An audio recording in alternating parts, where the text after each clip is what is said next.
इतना क्या मोह पुराने धनुष से? बालपन में तो न जाने ऐसे खेल खेल में कितने धनुष तोड़ दिए हमने। तब तो ना किसी ने धनुषों से ऐसा मोह किया और न ही ऐसा क्रोध। हे महाप्रभु रुकिए।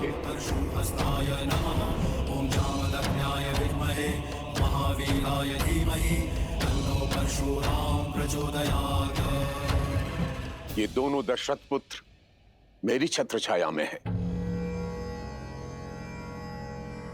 इन दोनों की सुरक्षा का उत्तरदायित्व इनके पिता ने मुझे सौंपा है। प्रभु यदि इन्हें कुछ हो गया तो मैं महाराज दशरथ को क्या उत्तर दूंगा?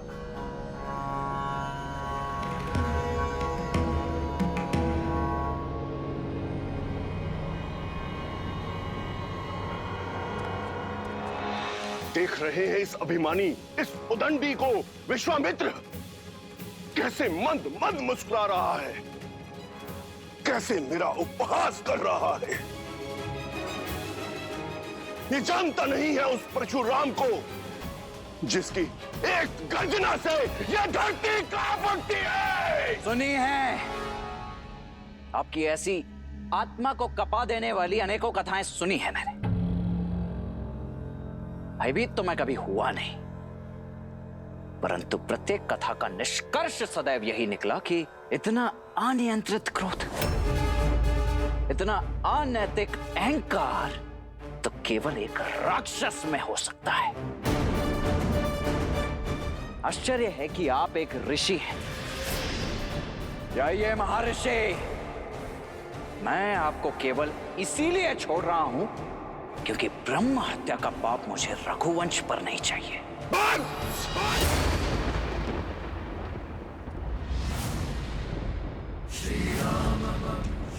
विश्वामित्र, इसने मेरा अनादर करने का साहस कैसे किया?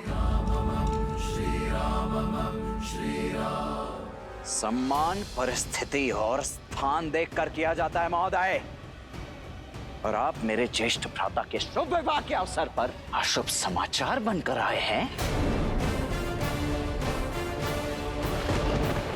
फिर आप चाहे आप ब्रह्मा हो, महादेव हो या स्वयं विष्णु के अवतार ही क्यों ना हो,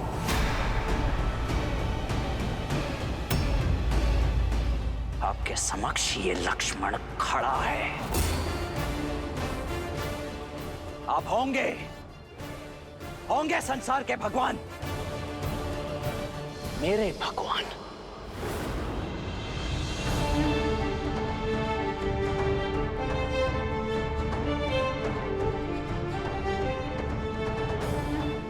मेरे भैया प्रभु श्री राम ही हैं।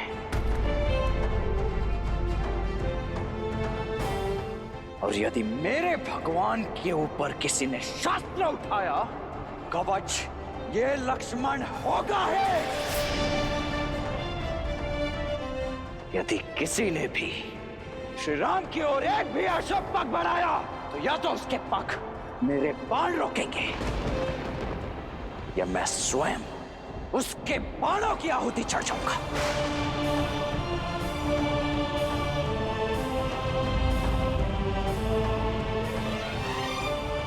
दशरथ पुत्र लक्ष्मण की, श्री रामचंद्र की, श्री रामचंद्र की, राम लक्ष्मण की, राम लक्ष्मण की।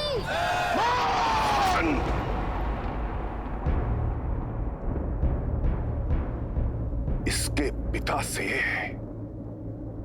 मेरी ओर से क्षमा मांगना ब्रह्म ऋषि,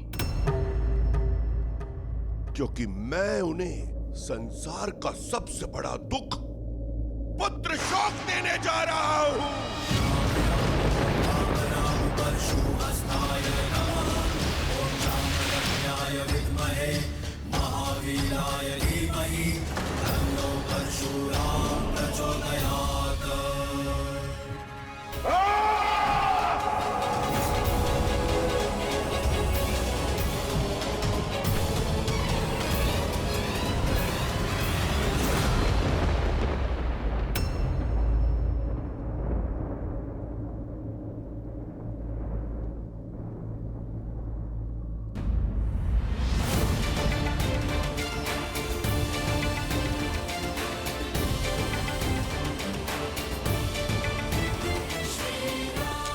भैया,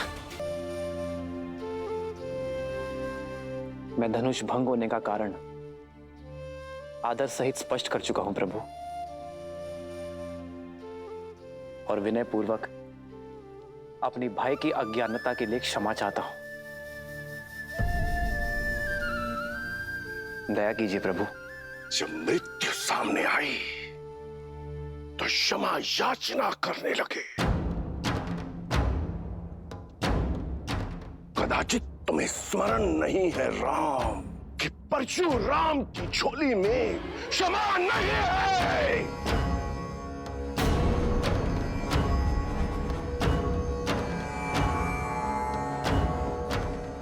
मेरे मन में आपके लिए बहुत सम्मान है ऋषिवर, मैं आपके पग की धूल भी नहीं हूं, किंतु यदि प्रश्न मेरे भाई की सुरक्षा पर उठा तो विश्वामित्र और वशिष्ठ का ये शिष्य रघुवंशी राम आपको उत्तर देने में विवश होगा। मैं वही करूंगा जो उचित है प्रभु। अंतिम श्वास तक आपसे युद्ध। युद्ध? वो भी मुझसे, परशुराम से।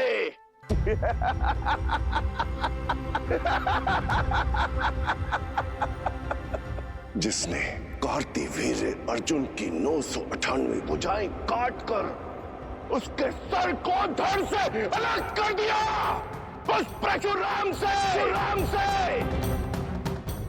जिसे बिना तोड़े धनुष पर प्रत्यंचा चढ़ाना नहीं आता, वो इस परशुराम के समक्ष शस्त्र उठाएगा।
पिनाक को तोड़ने का मद रखने वाले बालक, ये श्री हरि नारायण का धनुष सारंग है। महादेव के धनुष को तो तुमने भूल से तोड़ दिया, अब इसे उठाओ और चढ़ाओ इस पर प्रत्यंचा।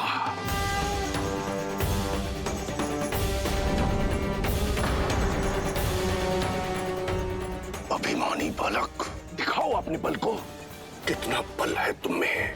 अरे प्रत्यंचा चढ़ाना तो दूर, तुम इसके भार को सह भी नहीं पाओगे।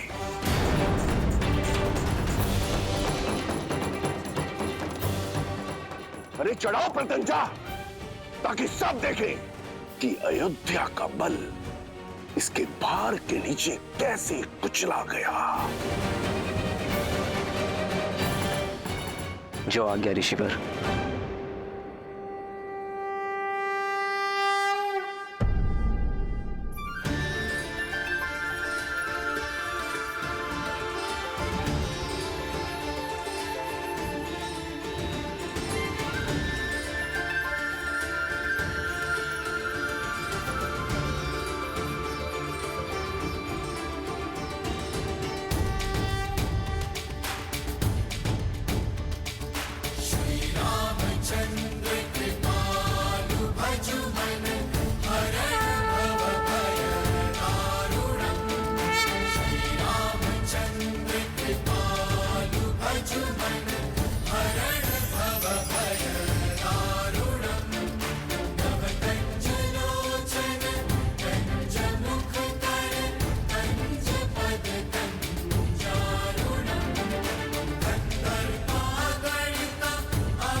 अहंकारियों को 21 बार इस धरा से मिटाने के बाद भी मैं अपने अंदर के अहंकार को नहीं मिटा पाया।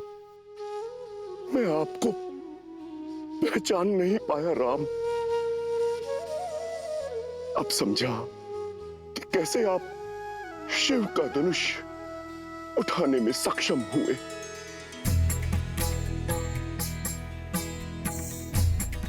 श्री रामचंद्र की जय। श्री रामचंद्र की जय। श्री रामचंद्र की जय। श्री रामचंद्र की जय। श्री रामचंद्र की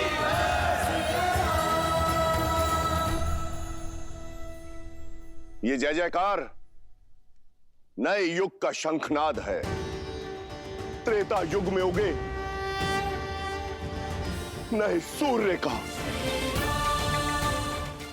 अनजाने में ही सही, परंतु सत्य कहा मैंने कि अब इस भूलोक में दो राम नहीं रह सकते।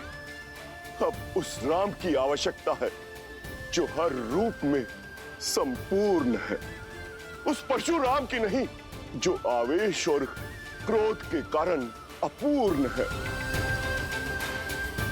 भगवान परशुराम, वसंत के आने से ग्रीष्म का महत्व तो कम नहीं हो जाता, वैसे ही राम के आने से परशुराम का महत्व तो घट नहीं जाता। इस संसार को आज भी आपकी आवश्यकता है। चिरंजीवी बनके एक महागुरु के रूप में आपको युगों युगों तक रहना है। महान योद्धाओं को युद्ध की कला और योग का ज्ञान देना है। जो कुछ आपने महादेव से ग्रहण किया है उसे जनमानस को देना है, मानवता को देना है।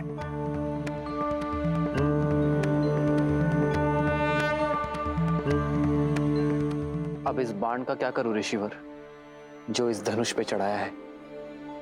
मैं जानता हूं राम कि धनुष पर चढ़ाया बाण लौटाया नहीं जा सकता। अब इसे लक्ष्य देने की आवश्यकता है। तो बताइए ऋषिवर, क्या लक्ष्य भेदूं इस बाण से?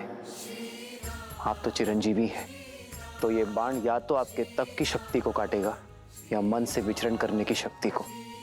पूरे आर्यावर्त और दक्षिणात्य में महारथियों को ज्ञान देने और हिमालय से दूर दक्षिण तक अनेक आश्रम स्थापित करने में मन की गति का सहयोग होगा।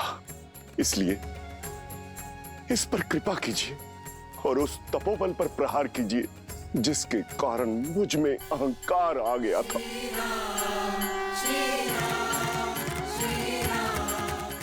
राम, इस बाण को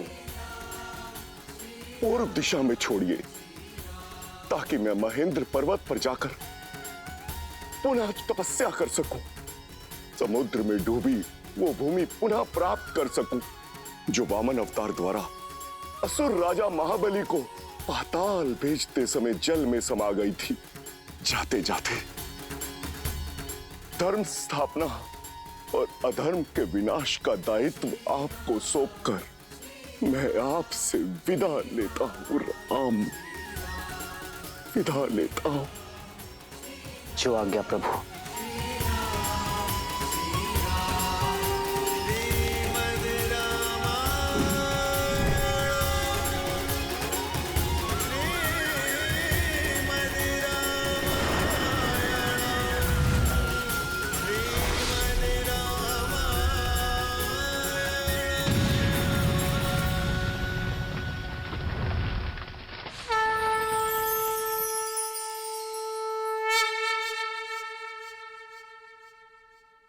मिथिलेश जनक, महादेव का धनुष भी साध लिया गया और भगवान परशुराम का आशीष भी मिल गया। बस अब किस बात का विलंब? पूरे विधि विधान से विवाह की तैयारियां कीजिए।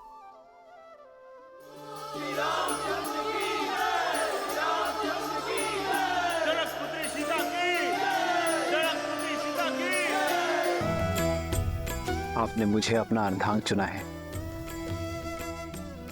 अर्थात हम दोनों एक दूसरे को पूर्ण करेंगे। आज से मैं आप हूं और आप मैं। ना कोई छोटा ना कोई बड़ा, ना स्वामी ना सेवक। हर स्थान हर मान में हम दोनों समान होंगे।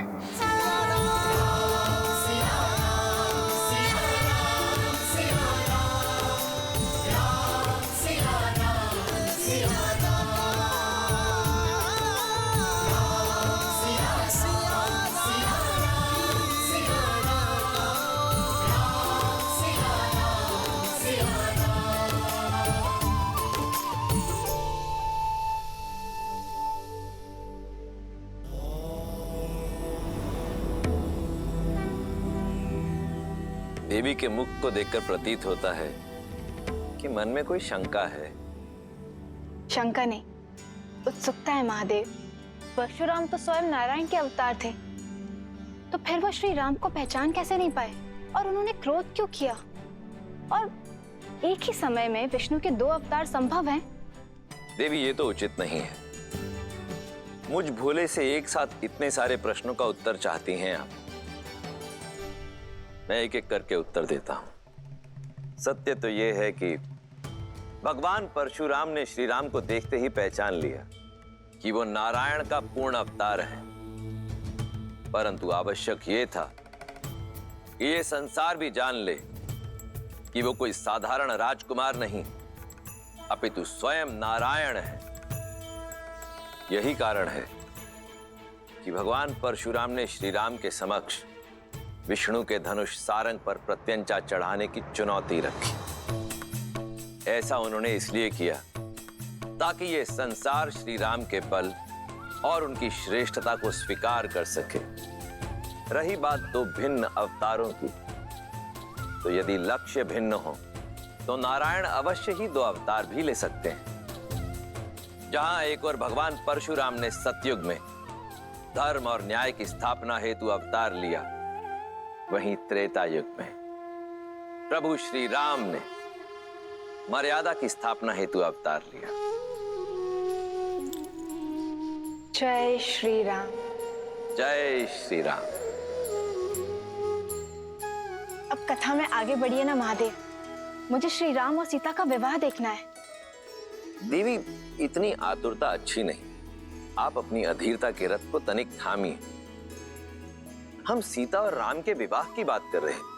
कितने प्रबंध करने होते हैं, कितने काम होते हैं, उसमें अभी समय लगेगा। परंतु तब तक मैं अपनी प्रिय का मन बहलाने के लिए आपको इसी कथा के एक अन्य पात्र की कथा सुनाता हूं। कौन है वो?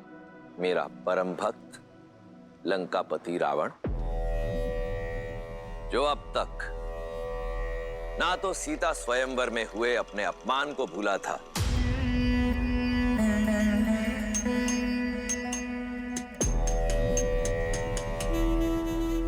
और ना ही भूला था देवी सीता के अप्रतिम सौंदर्य को।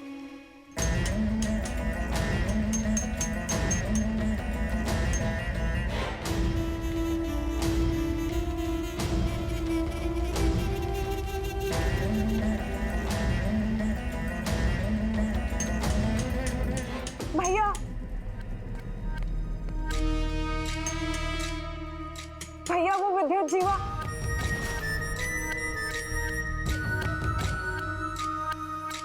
अब क्या किया तुम्हारे उद्दंडपति ने? भैया वो कल रात लौट आया।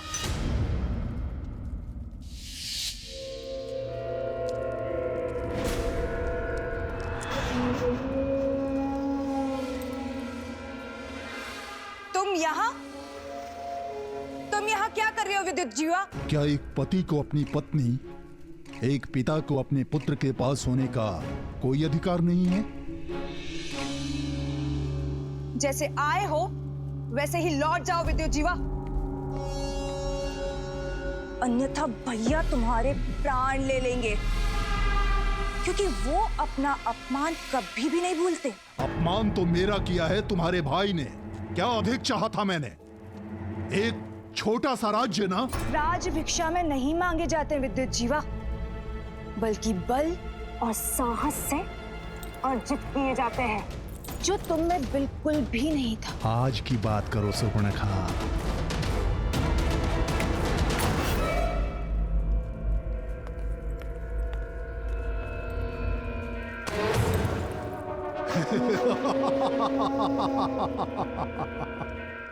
अब मैं वो दुर्बल विद्युत जीवा नहीं रहा। अब मेरे पास माया युद्ध का छल भी है और दैत्य काल के का बल भी।